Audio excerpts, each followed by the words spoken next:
टिप्पणी नहीं करना चाहता हूं क्योंकि ये कोर्ट में मामला है, मगर मैं जो भी सवाल उठाता हूं वो सोच समझ के उठाता हूं।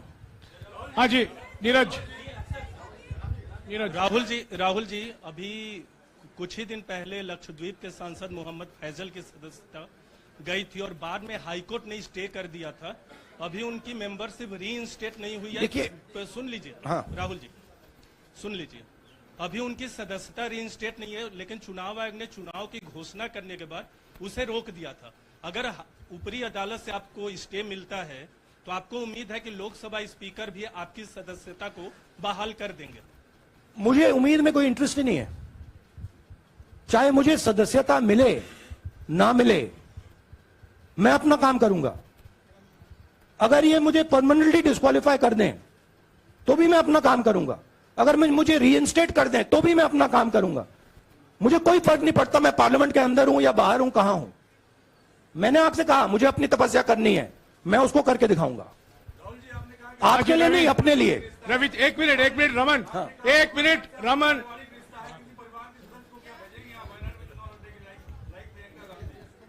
It is not up to me, it is up to Congress president कौन जाएंगे। राहुल जी मेरा सवाल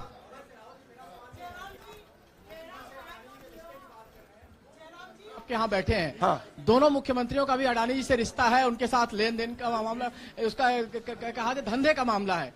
लेकिन क्या धंधे का मामला, क्या बात कर रहे हैं? ये धंधा रोकेंगे ये लोग? जिनके पास जो भी स्टेट का उनके साथ नाता है, जो भी बिजनेस चल रहा है, वो बिजनेस रोका जाएगा क्या? देखिए, सिंपल सी बात है, आप डिस्ट्रैक्ट करने की कोशिश मत कीजिए। 20,000 करोड़ रुपए अदानी जी की शेल कंपनीज में कहां से आए? आप इंक्वायरी कीजिए। अगर बात निकली कि हमारे चीफ मिनिस्टर का पैसा है तो इनको जेल में डाल दीजिए। अगर बात निकली तो किसी और का पैसा है तो उसको जेल में डालिए। हाँ Siddharth sir, Rahul sir, please madam, एक मिनट। मैडम आप लोकतंत्र को समझिए। ये जो पैनिक रिएक्शन इन्होंने किया है नरेंद्र मोदी जी ने, इससे सबसे ज्यादा फायदा मिलेगा विपक्ष को।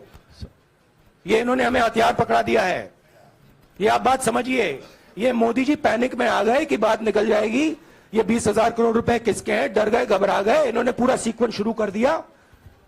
ये विपक्ष को सबसे बड़ा इन्होंने हथियार दिया है राहुल जी, क्योंकि जनता के माइंड में अब एक सवाल आ गया है कि जनता जानती है कि अदानी जी भ्रष्ट व्यक्ति है।